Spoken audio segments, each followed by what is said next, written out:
Good morning. Ngasi se yumjagation numit ko yumjagation numit ki card ki message yeng minara se yumjagation numit aham bada number ko number se 104 lere aduga kalatna green gumba kai gumba dumaina se na bibe ko aduga chak thong bada koina hapa ya base yumjagation numit ki oina akoi gi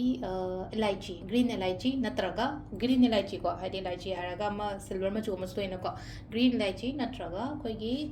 tulsi gi mana gumba kai gumba dumaina happy be ko asang ba ma chu gi chaba ya ba pot dumaina tor ching su matam da pai tar ko adu se sima happy be ai aduga ama na ko yumjagaisha ko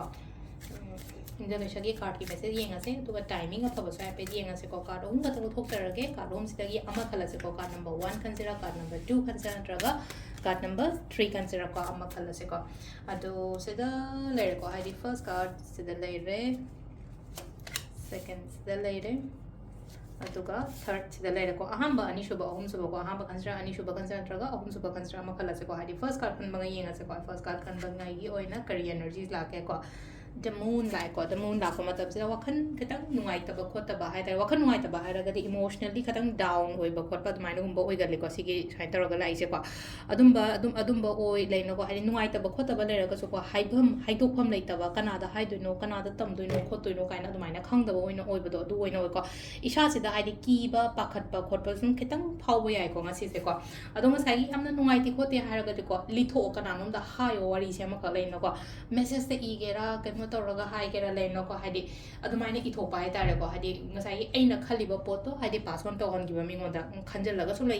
थप नुवाइ तबा जे लिथोगदी share तौरगदी खरा Yanghee दना को अमाइ तौरगा सिजना number 1 खन मंगे दे को number 2 खन मंगे को नंबर 2 खन मंगे gi oina se laise sunflower marak taga leire sunflower yengba chat toriba kaino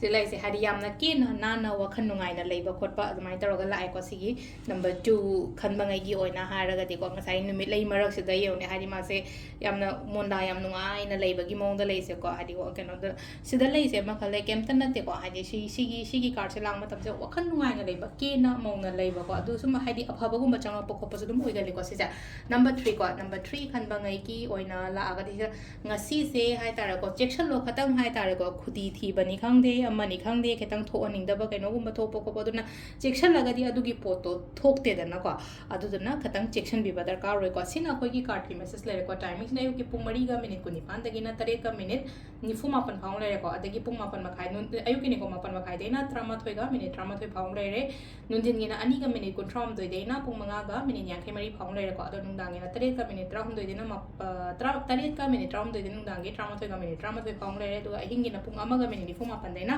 pung ahumga minute nipan phongle ko sisina ko yi ngasi gi oina afaba time ko adrese de lere ko yi daily card message se ma'am thank you